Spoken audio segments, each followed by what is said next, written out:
Hi, this is Pro Sam. Welcome to this episode of Living and Working Abroad show.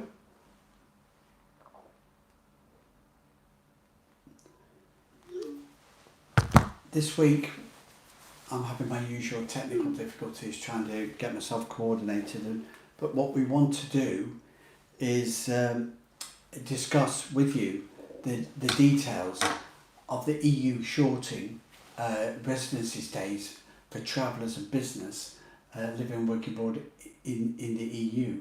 But it starts in the UK.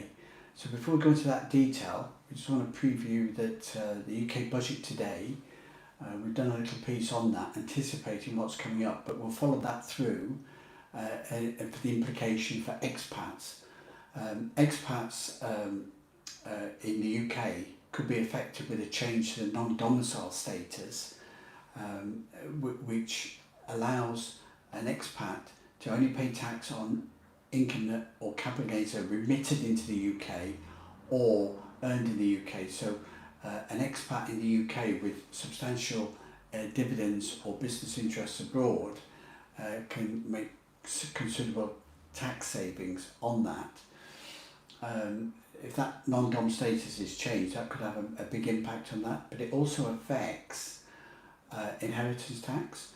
So inheritance tax for non-doms is only on UK assets, so it's not on your worldwide assets. So an expat living and working in the UK as a non-dom is not impacted on inheritance tax on their worldwide earnings, just the UK. So it's a big issues at stake there for non-doms in the expats in the UK, but also expats living and working abroad. If you're a UK born citizen and you go to work abroad, you may be non-resident but you're still domiciled in the UK. Now to shake off that domicile, you've got to do lots of things. As a nomad, you're not going to do it. If you set up a home and establish a business in another place, you could do it, but it still takes the same time, similar, slightly different for each country. But in the UK, to become deemed domicile in the UK, you have to be a tax resident for 15 out of 19 tax years. So it's taking 15 to 20 years to change a domicile one way or the other. An expat spending 20 years living and working abroad, returning to the UK, could be deemed domicile, non-dom for a while, but as soon as you return to the UK, they're domiciled again. So the domicile impact on inheritance tax, on your worldwide assets for business and property, could be quite significant. For more interest, more information on how to protect your worldwide assets from UK inheritance tax and remittance taxes for non-doms, contact us at privatepartnership.com. The major thing that we want to look at this week is the EU shortening residency stays for travellers and business people. In February 23, the UK is extending their electronic travel authorities to everybody in the Gulf states, and around the world by 2025, any visa-free travel into the UK will need an electronic travel authority, as you do going into the United States at the moment. The EU is trying to do the same and made a few changes along the way, deferments. So the current plan is to introduce it in May 25, electronic travel authorities for people staying in the EU. Now the basic infrastructure is already there. The ID system in the EU is already there.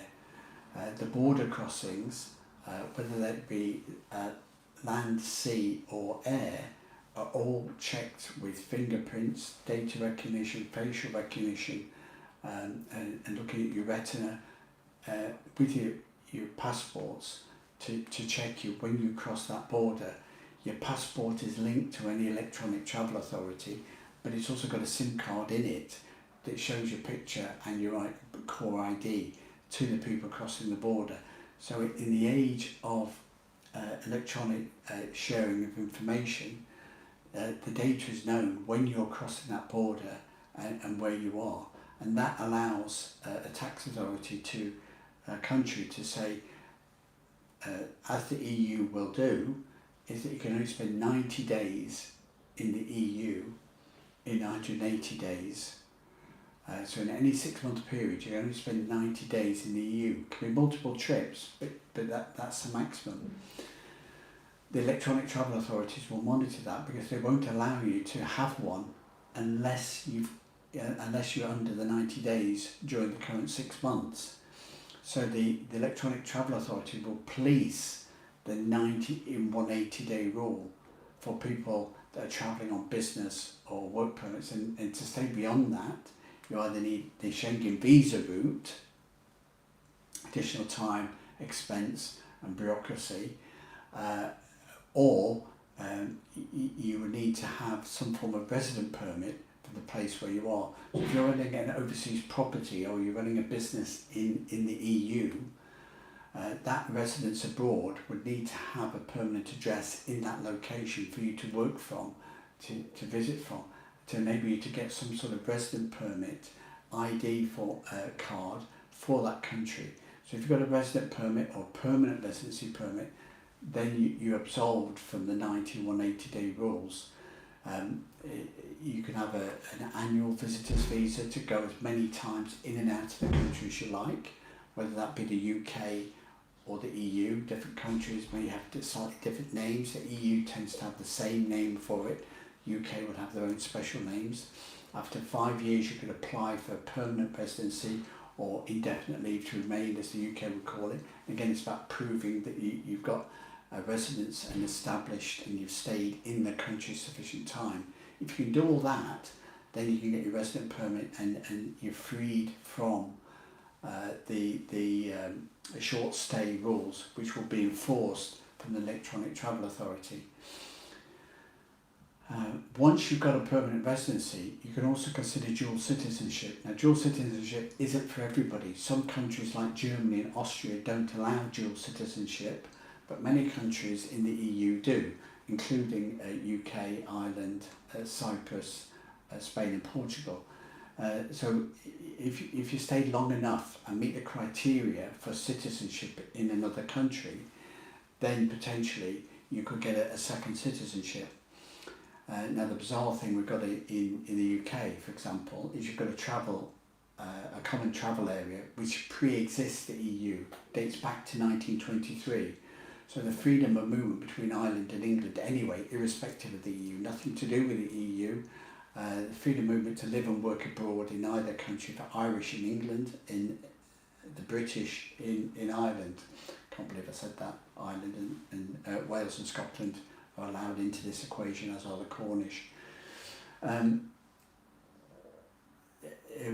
With the EU, slightly different. So Ireland's not going in the Schengen zone. Effectively, all the other countries will be in the Schengen zone, which will need the Electronic Travel Authority, even if you're doing visa-free travel from the UK, to get into those countries. And therefore you would need that work permit. An EU citizen travelling into the UK would need Electronic Travel Authority to spend more than 90 days in the country. So it's a big change, and the EU will enforce their 90 and 180 day rules in a different way that the UK and Ireland would, but it's going to put restrictions. If you've got an overseas business or holiday home in the EU, you should consider getting a resident permit, either annual renewal one, or consider, can you, through owning that property or business, get a permanent residency in that location, which would enable you then to have uninterrupted access to your holiday home and your property home. Bearing in mind as well, we don't know how it's going to pan out and what changes will come up. The French have already contemplating doing some exceptions. But of course, individual countries in the EU have their own tax rules. So common residency rules with local variations and tweaks. But essentially, there is going to be some variation between the different jurisdictions that would potentially play on that. But it's up to the discretion of the local country, be that Portugal, Spain or Cyprus, how they would apply a grant of residency, and how they would apply the tax rules in terms of renting property. So, can you continue to rent a property just because you own that overseas property? So not just UK property rentals that's been attacked by tax people. It's a general change in a broader scheme of things around the expat world. So your residence, as well as your ability to tax that overseas property, could change. So there's lots of big changes coming up in the next 15 months. Some of them are applied already in the EU and the UK. And for more information, guys, to stay in touch, contact us at proactpartnership.com.